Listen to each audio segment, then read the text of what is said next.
Mastering 1. Okay, so we've completed our mixes. We've got both our mixing example 1 and our mixing example 2 done, and now we want to master them. And we really can't go into too much detail here on mastering because we're really focusing on mixing. We just want to be able to quickly go through the process, get it put on a CD, get it converted to an MP3 so we can see how to deliver, how to finish our mix out. So right now what I've done is I've taken and I'm using Waveburner, which comes with Logic. It's a nice little separate mastering program, and I've imported in both the mixing example 1 and mixing example 2. So here's our mixing example 1. Nice and familiar. And you'll notice that we've got a nice meter here. It's got both peak and RMS. So the dark blue is our peak meter. The light blue is our RMS or average meter. And we're going to watch and see what that does as we tweak some of the limiter settings here. So right here we have Waveburner's plugin, Linear Phase EQ, a great EQ plugin, great for making these small minute adjustments in your mastering. And what we've done here is added a little bit of almost 4K, just under 4K, to kind of bring out the snare drum in the track. And then after that we have our Waves plugin, our L3 here. Now the L3 is a brick wall limiter, so basically now that we've set our ceiling at negative 0.1 dB, no matter how much we give to it, it's never going to go past that. So we can watch the meter here, and as we pull this threshold down, we'll see that the peak meter is never going to go past 0. But we'll see what happens with the RMS meter as we bring our threshold down and we bring our average up. So let's have a listen here.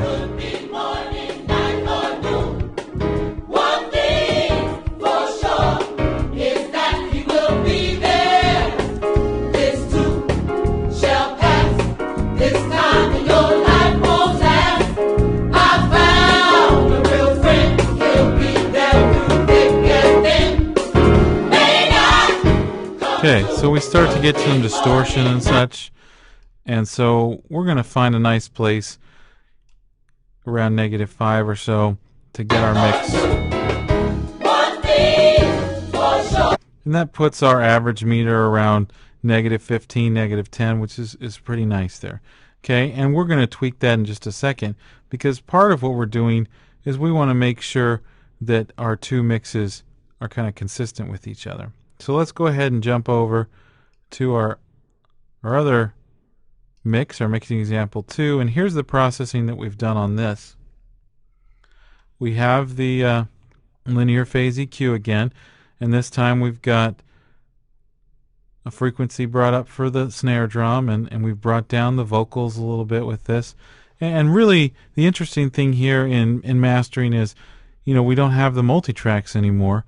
And so we can't just go down and turn down the vocal or turn up the snare drum. But we do have the frequency range that's been created by the mix. And, you know, when we were mixing, we had certain spots where an instrument kind of lived so that it wasn't fighting with anything else. And so in the mastering process, you can kind of find that frequency and bring it up or down and have some control over how loud the snare drum is, how loud the vocals are, how loud the bass, and how loud the kick drum are. And really it's mainly those key elements because they're inhabiting a major space in the mix. But in this circumstance, you know, if we wanted to, we could go and kind of find the bass guitar here.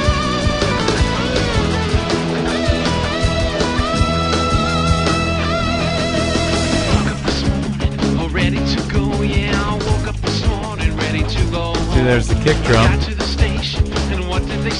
I could take out the kick drum if I wanted to. Take out the bass, now you hear a lot of. See, I take out the bass, now you hear a lot of kick drum.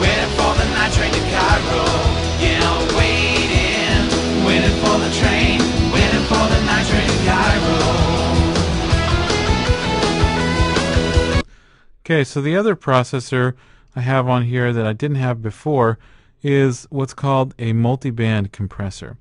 And this is another Waves plugin.